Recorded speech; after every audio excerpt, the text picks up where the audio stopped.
Hey guys, my name is Daniel Muveki and I'd like to thank you so much for joining me today. I'd also like to thank God most importantly for enabling us to be here.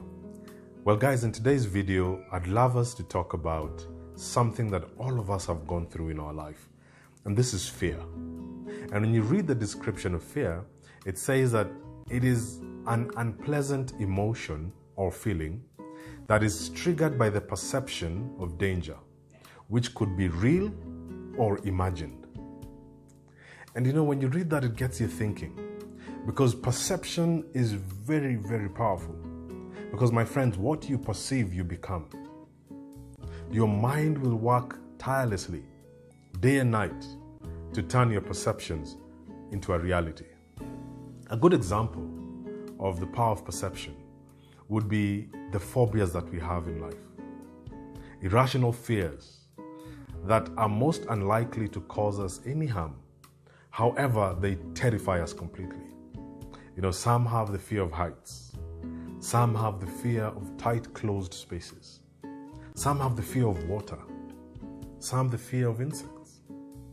And one experiences immense fear when faced by these things, and they lock you down completely. Fear, more often than not, my friends, has crippled us. It has held us from moving on. It has held us from developing to the people we are meant to be.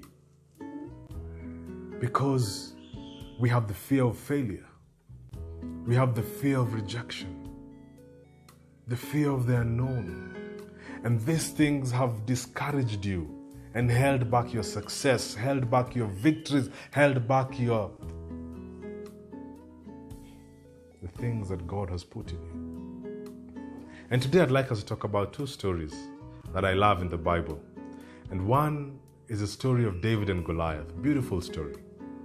And Goliath had tormented the Israelite army for 40 days and 40 nights, asking them to send him a warrior worthy to fight him. But when David came to the camp and found them scared and asked them, "Why are you so scared?" And they told them the story of Goliath, and he said, "You know what? I'll fight this guy." And David went to face Goliath, and Goliath told him, "Why do you come to me as if I'm a dog? You send me a small boy."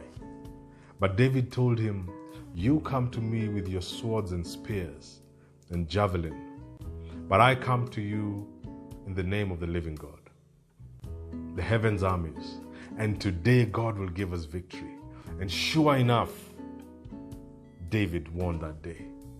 Another story in the Bible is the story of King Jehoshaphat. King Jehoshaphat had a servant come and tell him that a great army was coming to defeat them, was coming to fight with them. And Jehoshaphat was scared because of the vastness of that army. He was frightened, but he went to the Lord in prayer.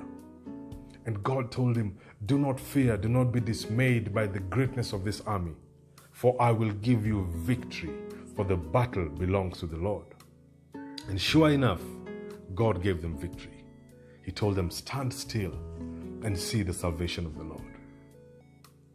There's a gentleman by the name Ralph Waldo Emerson, and he says, "Do what you fear, for when you do it, the death of fear is certain." Face your fears, for when you conquer your fears, then they no longer hold you hostage. But I'll tell you today, my brothers and sisters, it is impossible for you to face your fears if you do not have a greater power behind you that is backing you up, a greater force behind you that is backing you up. Guys, I remember growing up, I had friends who had big brothers, and these guys were untouchable, because they knew that their big brother had their back. In case of anything, their big bro would come and back them up. And guys, in those two stories I've told you in the Bible, David summoned the big boss. David summoned the greater force behind him. And he said, "God, this victory belongs to you." And God surely came through for him. King Jehoshaphat summoned the great force behind him. And my brothers and sisters, I'm telling you, what force do you have behind you? Because when you have God, then God is able to convert your fears into courage. God is a catalyst that converts fear into courage. For courage is not possible without fear. But with God, then it's all easy and done. My brothers and sisters, it is very difficult sometimes to step out and to venture into new things because of the fears we've mentioned earlier, that of failure, that of rejection, and that of the unknown. But your hope in God will help you face your fears. Franklin D. Roosevelt said, the only thing we should fear is fear itself.